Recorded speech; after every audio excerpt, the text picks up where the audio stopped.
আজ 24শে আগস্ট 23 তারিখ থেকে কিন্তু NH10 কিন্তু খুলে গেছে। দেখে বুঝতেই পারছো যে NH10-এর উপর কিন্তু আস্তে আস্তে গাড়ির চাপ বাড়তে শুরু করেছে। রাস্তায় কত গাড়ি বেরিয়ে পড়েছে। NH10 কিন্তু খুলে গেছে মানুষদের জন্য এবং পর্যটকদের জন্য। বড় গাড়ি এখনও পর্যন্ত খোলেনি, শুধুমাত্র বাস খুলেছে, 32 সিটের বাস। এবং এই ট্রাক যেগুলো দেখতে পাচ্ছ এগুলো কিন্তু তোমার তিস্তা ব্যারেজ পর্যন্ত যেতে পারবে। তিস্তা ব্যারেজের উপরে কিন্তু যেতে পারছে না এই মুহূর্তে। এবং NH10 কিন্তু অনেকটাই স্বাভাবিক রাস্তা এখন। NH10 আমরা সবাই ভাবি হয়তো যে শিলিগুড়ি থেকে পুরো গ্যাংটক পর্যন্ত, কিন্তু NH10-এর কিছু কিছু পার্টে কিন্তু ভারী গাড়ি চলাচল এখনও পর্যন্ত বন্ধ আছে।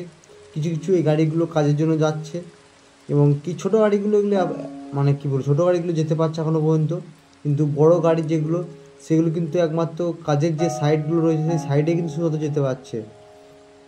রাস্তায় ছোটো গাড়ি থেকে আরম্ভ করে সব কিছুই মোটামুটি অ্যাভেলেবেল হয়ে গেছে। যারা সিকিমের ইনফরমেশন ভিডিও দেখতে যাও তারা প্লিজ এই চ্যানেলটা কিন্তু সাবস্ক্রাইব করে রাখো, পাশে থাকা বেল আইকনটাকে প্রেস করে দাও যাতে তোমাদেরকে আমি কন্টিনিউ আপডেট ভিডিও দিতে পারি।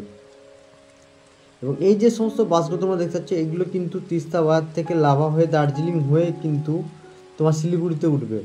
তো সব গাড়ি কিন্তু যে NH10 হয়ে এদিক দিয়ে হয়ে রংপো হয়ে বা সেবক রোড হয়ে সবাই যে গ্যাংটক উঠবে তা নয়, কিছু কিছু গাড়ি কিন্তু ঘুরেও উঠবে। তবে NH10 কিন্তু খোলা আছে এবং দেখে বুঝতেই পারছো অলরেডি রাস্তায় প্রচুর গাড়ি নেমে পড়েছে। এবং আশা করি তোমাদের ভিডিওগুলো ইনফরমেশনগুলো ভালো লাগবে। তো যাদের যাদের আরও কোনো ইনফরমেশন ভিডিও লাগে তোমরা প্লিজ কমেন্ট করে জানিয়ে তোমরা কী জানতে চাইছো সিকিমের। এবং আর গ্যাংটক সাইড কিন্তু আপাতত মোটামুটি অনেকটাই স্বাভাবিক হচ্ছে, যেহেতু কাল থেকে গাড়ি আসতে শুরু করেছে টুকটাক, এবার পর্যটক আসতে শুরু করবে। ফলে গ্যাংটকের যে বাজার বা গ্যাংটকের যে ভৌগোলিক অবস্থান, যে মানে তোমার পর্যটক যদি না আসে তাহলে গ্যাংটক পুরো শূন্য হয়ে যায়, সেটা আস্তে আস্তে এবার কিন্তু কাটতে থাকবে। কারণ এবার আস্তে আস্তে কিন্তু পুজোর মরশুম আসছে, পর্যটক আসতে আরম্ভ করবে। দেখে বুঝতেই পারছো অনেক ছোটো গাড়ি কিন্তু আসছে এবং অনেক ট্যুরিস্ট গাড়িও কিন্তু আস্তে আস্তে আসছে। তো সেটা খুব ভালো লাগছে আমাদের পক্ষে, কারণ গ্যাংটকের পর্যটকের তবেই কিন্তু গ্যাংটকের বাজার খুললেই কিন্তু সব কিছু ভালো থাকবে। এবং দেখতে পাচ্ছ কত ছোটো গাড়ি কিন্তু আজকে উপরে আসছে, অনেক অনেক ছোটো গাড়ি কিন্তু আজকে উপরে আসছে।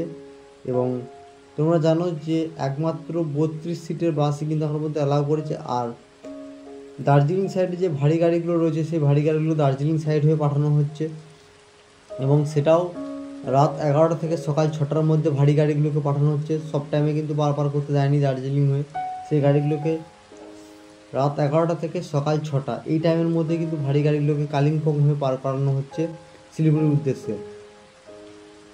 তো সিকিমে যদি আরও কোনো ইনফরমেশান লেগে থাকে তোমরা প্লিজ কমেন্ট করে জানিও। আশা করি এই ভিডিওটা তোমাদের খুব ভালো লাগবে।